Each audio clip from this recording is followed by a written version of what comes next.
오늘도 하나님 주시는 말씀의 은혜로 이 시간 우리에게 큰 은혜가 임하기를 간절히 소원합니다. 출애굽 이후에 하나님은 이스라엘 백성들이 하나님의 거룩한 백성 또 제사장 나라가 되기를 원하셨습니다. 출애굽 19장 6절에 보시면은 이 말씀이 있습니다. 같이 읽을까요? 시작. 너희가 내게 대하여 제사장 나라가 되며 거룩한 백성이 되리라. 아멘. 네, 하나님은 이스라엘 백성들을 자기 백성으로 삼으시면서 거룩한 백성, 제사장 나라가 되기를 원하셨습니다. 이를 위해서 하나님은 제사장을 따로 세우셔야 했습니다. 제사장은 여러분도 아시다시피 하나님께 제사를 드림으로써 하나님과 사람 사이에 중보하는 그런 역할을 감당하지 않습니까? 그런데 그 제사장을 아무나 세울 수는 없었던 것이죠. 구별된 사람을 세워야 했습니다. 그래서 하나님의 마음에 맞는, 하나님 조건에 맞는 그런 사람을 세우는데 그 조건은 다른 것이 아니라 바로 거룩함이었습니다. 거룩을 그 제사장을 통해서 나타내기를 원하셨던 것이죠. 그렇게 하신 이유는 다른 것이 아니라 하나님 자신이 거룩한 분이셨다. 성경은 우리에게 이렇게 말씀하죠. 레위기 11장 45절에 같이 한번 읽을까요? 시작. 나는 너희의 하나님이 되려고 너희를 애굽 땅에서 인도하여 낸 여호와라. 내가 거룩하니 너희도 거룩할지라. 아멘. 예. 하나님이 내거신 조건은 바로 거룩이었어요. 그래서 이 거룩을 위해서 하나님은 이 제사장을 삼을 때에 특별한 의식을 치루시게 하셨습니다. 위임식이라는 것이 바로 제사장의 권한을 드리는 거잖아요. 그 위임식의 의식 과정을 특별하게 이렇게 치르게 하셨습니다. 오늘 우리가 읽었던 이 본문의 말씀이 바로 제사장 위임식과 관련된 그 의식을 치르는 과정을 다루고 있죠. 이렇게 많은 말씀을 하신 것은 그만큼 중요하기 때문이고, 또 하나는 그 의식 속에서 하나님께서 전하시고자 하는 특별한 의미가 담겨 있기 때문에 그렇습니다. 그렇다면 하나님께서 우리에게 전해주시고자 하는 그 교훈은 무엇일까요? 오늘 제가 여러분하고 함께 나누고 싶은 것이 바로 그것입니다. 이 제사장 위임식을 통해서 하나님은 무엇을 말씀하시고 싶어 하시는가? 거기에 담겨져 있는 하나님의 뜻, 그러면서 오늘을 살아가는 우리가 어떻게 살아가야 되는가? 이것을 여러분하고 함께 묵상해 보고자 합니다. 자, 그럼 먼저 제사장 위임식에서 전해주고자 하는 하나님의 첫 번째 교훈은 그것은 바로 대속의 은혜라는 것입니다. 자, 오늘 본문에 보시면은 두 짐승이 등장하죠. 하나는 수송아지가 등장하고 또 하나는 순양이 등장합니다.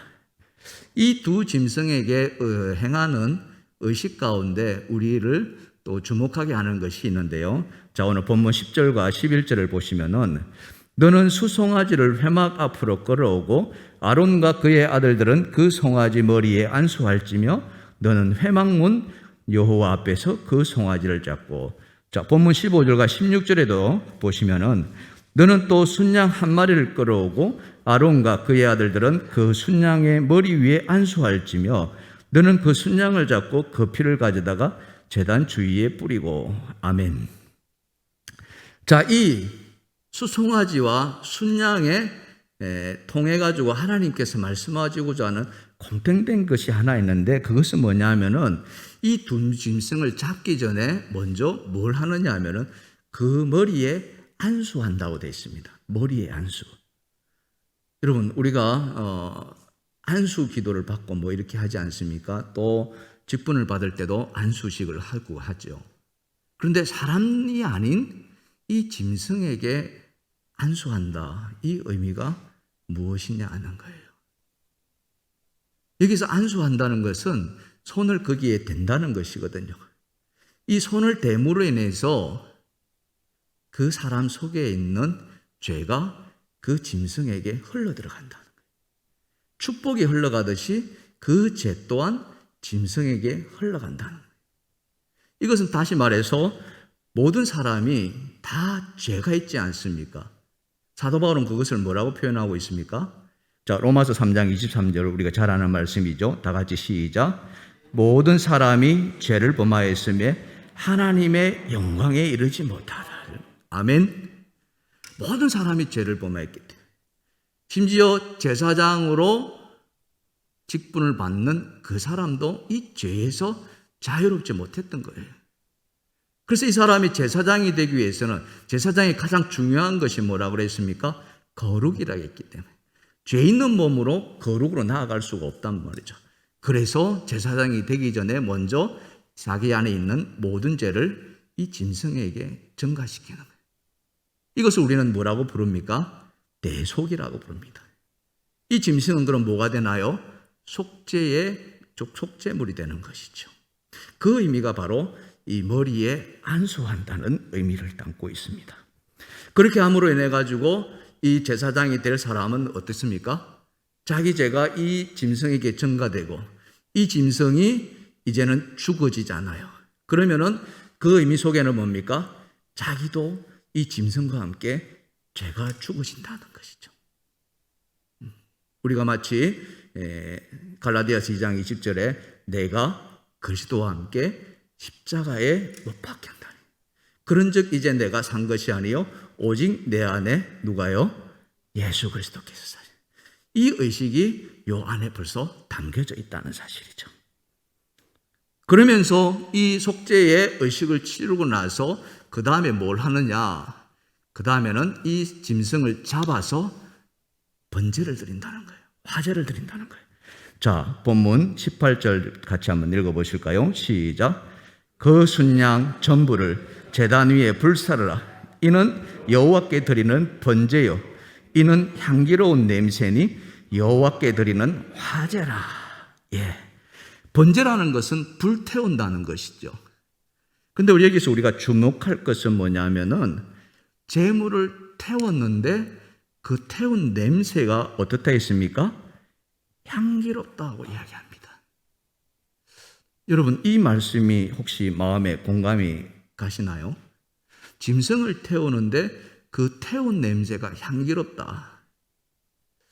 우리 경험을 한번 생각해 볼까요? 우리가 이 삼겹살이나 또 돼지갈비 같은 것을 구워 먹을 때가 있지 않습니까? 숯불에 굽습니다. 그럼 그 고기 냄새가 어떤가요? 그 고기 냄새를 향기롭다라고 이렇게 표현하지는 않지 않습니까? 향기롭다는 것은 어떤 의미가 담겨져 있습니까? 우리가 경험적으로 상식적으로 알고 있는 것은 싱그럽거나, 그죠? 또 냄새가 아주 부드럽거나 이런 건데 고기 타는 냄새가 향기롭다. 이건 특별한 의미가 있는 거죠. 단지 그 고기가 타는 냄새를 의미한다기보다는 이 향기롭다는 그 의미 속에는 또 다른 하나님의 의미가 담겨져 있다는 거죠.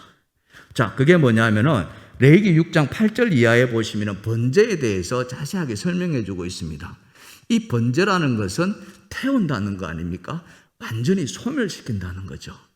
이 안수함으로 죄가 전가되지만은 그 죄를 전가받은 그 짐승을 완전히 태우는, 그래서 그 죄가 완전히 사라지게 만드는, 다시 말해서 이 번제라는 의미 속에는 자기 자신을 완전히 희생한다는 희생의 의미가 담겨져 있다는 것이죠. 그래서 그 의미를 다르게 표현한 것이 바로 향기롭다라고 이렇게 표현하고 있다는 것이죠. 그만큼 이 번제라는 것은 자기의 삶을 완전히 이제는 하나님 앞에 맡겨져서 던져지는, 그래서 나는 죽고 누구만 살아나는 거예요?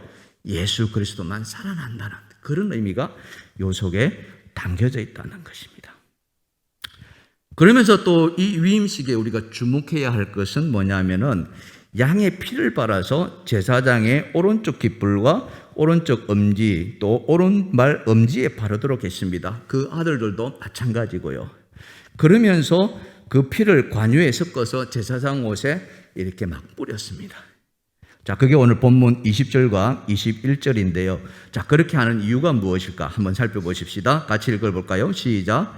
너는 그 순양을 잡고 그것의 피를 가져다가 아론의 오른쪽 깃뿌리와 그의 아들들의 오른쪽 깃뿌리에 바르고 그 오른손 엄지와 오른발 엄지에 바르고 그 피를 제단 주위에 뿌리고 제단 위에 피와 관유를 가져다가 아론과 그의 옷과 그의 아들들과 그의 아들들의 옷에 뿌리라.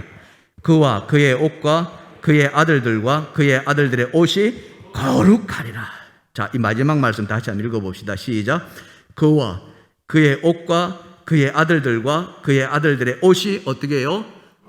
거룩하리라. 할렐루야. 그렇습니다. 피를 바름으로 인해 가지고 그 잡은 짐승의 피를 바름으로 인해서 그 제사장 될 사람 아론과 그의 아들들이 거룩하게. 그런데 몸만 거룩하게 되는 것이 아니라 그의 옷까지도. 저는 이게 굉장히 의미가 있다는 사실이죠. 이처럼 제물로 드려지는 이 짐승, 송아지와 또 양의 그 죽음을 통해서 모든 죄가 이제는 씻어지고 씻어진과 동시에 이제는 뭡니까? 거룩해진다는 것은 다시 새롭게 태어난다는 것이죠. 믿으시면 아멘 합시다. 예수 그리스도의 보혈로 말미암아 우리의 죄가 다 씻어진 줄 믿습니다. 그 씻어진 우리가 하나님께서 우리를 의롭게 여겨주셨다는 사실이죠. 이것이 바로 무엇입니까? 하나님께서 우리에게 베풀어 주시는 대속의 은혜다. 오늘 이 자리에 계시는 저와 여러분 모두가 그런 대속의 은혜가 이미 임한 줄 믿습니다. 할렐루야. 자, 그렇게 대속의 은혜를 받은 제사장이 이 땅에 살아가면서 가져야 될 마음과 마음의 태도와 그런 마음가짐은 어떻게 해야 될까? 그것은 바로 두 번째로 거룩한 삶을 살아내는 것입니다. 거룩하게 만들어줬으니 이제는 어떻게 해요? 그 거룩한 삶을 살아내게 만드는 거예요. 조금 전에 우리는 피로 제사장의 옷을 깨끗하게 하는 것을 살펴보았습니다. 자, 그런데 우리가 여기서 하나 또 살펴볼 것은 뭐냐? 왜 피를 가지고 그렇게 깨끗하게 되느냐? 깨끗하게 되려면은 여러분 솔직히 뭘로 씻어야 됩니까? 몸이 더러워진다, 옷이 더러워진다, 뭘로 씻어야 되나요? 물로 씻어야 되잖아요. 피로 바르면 어떻습니까? 오히려 더 더러워지잖아요. 그렇지 않습니까? 그런데 성경에서는 오늘 위임식 과정에서 피를 바른다는 거예요. 자, 본문 12절 보십시다. 12절 시작. 그 피를 내 손가락으로 제단 뿔들에 바르고 그 피 전부를 제단 밑에 쏟을지며. 자, 본문 16절에도 똑같은 말씀이 있습니다. 시작. 너는 그 순양을 잡고 그 피를 가져다가 제단 주위에 뿌리라. 사람은 물론이구나 그 제단에까지도 뿌리고 바르고, 그리고 남은 피를 또 어떻게 하라고 합니까? 그 제단 밑에 쏟아라는 거예요. 피를 그냥 제단에 쏟아라는 거예요.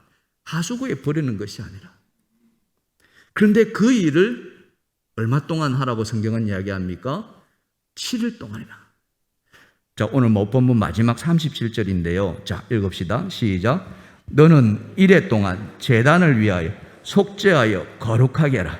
그리하면 지극히 거룩한 제단이 되리니 제단에 접촉하는 모든 것이 거룩하리라. 네, 7일 동안 이 속죄제 짐승을 잡고 그리고 그 짐승의 피를 가지고 바르고 뿌리고 쏟고 이것을 매일같이 7일 동안 반복하라는 거예요. 그렇게 하면은 이 제단이 어떻게 해요? 지극히 거룩한 제단. 할렐루야. 우리 하나님은 지극히 거룩한 하나님이신 줄 믿습니다. 그래서 그 제단에 접촉하는 모든 것이 거룩하게 된다는 거예요. 그런데 조금 전에 제가 말씀을 드렸습니다만 피를 우리가 상상해 보면은 짐승을 잡고 그 피가 마를 때 어떤 냄새가 납니까? 피 비린내라는 게 나지 않습니까? 씻어도 나지 않습니까? 그런데 그 피를 또 그냥 바르는 정도가 아니라 그 땅에 다 솟는다고 했거든요.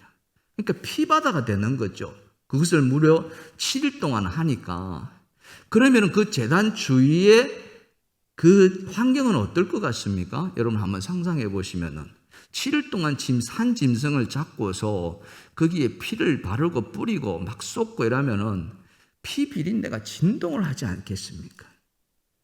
그럼에도 거기가 거룩해진다고 이야기를 하거든요. 도대체 이 의미는 무엇이냐 하는 거예요. 이게 이제 우리가 하나님께서 이 피와 관련된 그 의미를 우리에게 말씀을 해주고 있단 말이죠. 피 속에는 하나님의 생명의 섭리가 내재되어 있단 말이에요. 성경을 보시면 우리가 그것을 잘 알 수 있는데요. 여러분 창세기 6장에 보시면 노아의 홍수 이야기가 나옵니다. 세상의 범죄함으로 말미암아 하나님께서 물로 세상을 다 심판하지 않습니까? 다 멸해버립니다. 단지 노아와 그의 가족들은 살려놓으시죠. 살려놓으시고 나서 그들로 하여금 생육하고 번성하게 해주십니다. 그러면서 그 번성하는 가운데 짐승을 먹도록 허락하시는 거예요. 하나님께서. 창세기 보시면은. 자, 창세기 9장 4절과 5절입니다. 같이 한번 읽어봅시다. 시작. 그러나 고기를 그 생명되는 핏째 먹지 말 것이니라. 내가 반드시 너희의 피 곧 생명의 피를 찾으리니 짐승이면 그 짐승에게서 사람이나 사람의 형제면 그에게서 그의 생명을 찾으리라. 아멘. 자, 여기 보면은 그 고기를 먹는데 그 생명되는 핏째 먹지 말라고 이야기합니다. 핏째 먹지 말라. 왜? 그 피는 생명이라고 말합니다. 똑같은 말씀이요. 신명기 9장 23절에도 말씀합니다. 시작. 다만 크게 삼가서 그 피는 먹지 말라. 피는 그 생명인즉 내가 그 생명을 고기와 함께 먹지 못하리라. 아멘. 예. 이 두 말씀에서 보면 분명하게 우리에게 말씀하시죠. 하나님이 만드신 그 피조물, 살아있는 그 짐승들의 이 속에 있는 그 피는 생명이라고 말하는 거예요. 생명. 그런데 이 생명은 우리가 생명의 근원이 무엇입니까? 하나님이시잖아요. 하나님. 그래서 성경은 뭐라고 이야기합니까? 마가복음 12장 27절에 이렇게 말씀하시죠. 하나님은 시작. 하나님은 죽은 자의 하나님이 아니요 산 자의 하나님이시라. 아멘. 그렇습니다. 하나님은 산 자의 살아계신 하나님이시라. 그 살아계신 하나님의 그 피조물인 산 짐승들을 우리가 먹을 수는 있는데 하나님께서 허락하셨는데 피는 먹지 말라. 왜? 그 생명은 누구의 것이다? 하나님의 것이라는 거예요. 그래서 피를 거룩하게 여기셨고, 그래서 그 피를 바르고 뿌림으로 인해서 우리의 경험으로는 그것이 지저분하게 또 냄새가 날지 모르지만은 하나님 세계 속에서는 그것은 무엇입니까? 거룩이라는 사실이죠. 이 제사장 위임식에서 하나님 그것을 보여주고 있다는 사실입니다. 제물로 바쳐진 그 짐승의 피가 비록 사람들은 그것을 싫어하고 또 사람들은 그것을 이상하게 반응할 수도 있습니다. 하지만 그 속에는 하나님의 생명을 담고 있기에 그 생명이 담고 있는 그 피는 우리의 모든 죄를 깨끗하게 정결하게 씻어주는 줄 믿습니다. 사랑하는 성도 여러분, 제사장 위임식을 우리가 통해서 깨닫는 것은 무엇입니까? 그것은 바로 대속의 은혜라는 사실이죠. 내 속에 있는 죄, 어느 누가 죄에서 자유로울 수 있겠습니까? 그 죄를 다 씻어주시겠다는 사실이죠. 이제 우리가 그런 은혜를 받았습니다. 그런 은혜를 받은 우리, 예수 그리스도의 십자가의 보혈로 우리의 죄가 씻은 우리, 그런 우리가 어떤 은혜까지 하나님께서 주셨습니까? 하나님께로 나아가는, 하나님과 만날 수 있는 그런 은혜까지 부어주셨잖아요. 그것이 무엇입니까? 우리로 하여금 제사장으로 삼아주셨다는 거죠. 죄인이었던 우리를 의로 여기시고, 의로 여기실 뿐만 아니라 우리를 하나님과 만날 수 있는 제사장. 베드로는 그것을 뭐라고 표현합니까? 베드로전서 2장 9절이죠. 다 같이 시작. 그러나 너희는 택하신 족속이요 왕같은 제사장들이요 거룩한 나라요 그의 소유된 백성이라. 예, 우리를 택하신 족속인 줄 믿습니다. 하나님의 거룩한 나라요 소유가 된 백성인 줄 믿습니다. 거기서 한 걸음 더 나아가서 우리를 왕같은 제사장으로 삼아주셨다. 이 놀라우신 은혜, 이것이 하나님의 축복이 아니고 무엇이겠습니까? 그런데 거기서 또 하나님의 은혜는 멈추지 않죠. 어떤 축복까지 주십니까? 예수님이 오신 이후에 오순절날 성령 강림 사건 이후에 하나님께서 우리에게 뭘 부어주셨나요? 성령을 부어주셨다는 사실. 그 성령이 오늘 우리 안에 예수 그리스도를 주라 시인하는 모든 자에게 성령이 임해 있다는 사실. 오늘 이 자리에 계신 저와 여러분 모두에게 성령이 임하신 줄 믿습니다. 근데 그 성령이 임하시니까 우리의 몸은 뭐가 되나요? 성전이 된다는 거예요. 사도 바울은 그것을 고린도전서 3장 16절에 이렇게 말씀합니다. 시작. 너희는 너희가 하나님의 성전인 것과 하나님의 성령이 너희 안에 거하시는 것을 알지 못하느냐. 누구든지 하나님의 성전을 더럽히면 하나님이 그 사람을 멸하시리라. 하나님의 성전은 거룩하니 너희도 그러하니라. 할렐루야. 하나님의 성전인 거룩하니 성령이 거하시는 너희도 이제는 거룩하라. 우리가 거룩한 삶을 살아야 될 이유가 바로 여기에 있다는 거예요. 하나님 우리에게 대속의 은혜, 왕같은 제사장으로 삼아주시고 더군다나 성령을 부어주셔서 우리를 성전으로 삼아주셨는데, 그런 성전인 우리가 이제는 뭐예요? 거룩한 삶을 살아가야 되는데 어떻게 거룩하게 살아갈 수 있느냐? 오늘 우리가 어떻게 거룩하게 살아갈 수 있느냐? 이거예요. 그것이 오늘 우리가 가져야 될 숙제 아니겠습니까? 이 말씀을 통해서 우리가 깨달아야 할 은혜 아니겠습니까? 성경은 우리에게 그 거룩을 위해서, 그렇다면 제사장 의식에서 칠해졌던 우리도 날마다 짐승을 잡고 그 피를 발라야 하나요? 그게 아니죠. 오늘 성경은 우리에게 어떻게 이야기합니까? 디모데전서 4장 5절 이렇게 말씀해 주고 있습니다. 시작. 하나님의 말씀과 기도로 거룩하여짐이라. 뭘로 거룩해진다고요? 말씀과 기도. 할렐루야. 말씀과 기도. 하나님의 말씀. 하나님의 말씀은 살아있는 말씀인 줄 믿습니다. 좌우의 날선 어떤 것보다도 예리한 줄 믿습니다. 그래서 그 살아있는 말씀이 우리의 혼과 영과 골수와 간절을 찔러 쪼개고 우리의 마음과 생각을 판단한다. 할렐루야. 그 말씀을 날마다 대하는 거예요. 그 말씀을 가지고 날마다 묵상하는 거예요. 기도로 나아가는 거예요. 시편 기자는 그것을 뭐라고 이야기합니까? 복 있는 사람은 여호와의 말씀을 즐거워하고 그 말씀을 어떻게 해요? 주야로 묵상하는 자로다. 할렐루야. 그게 복 있는 사람이고 그 복 있는 사람이 거룩의 자리로 나아가는 거룩한 삶을 살아갈 수 있다는 거예요.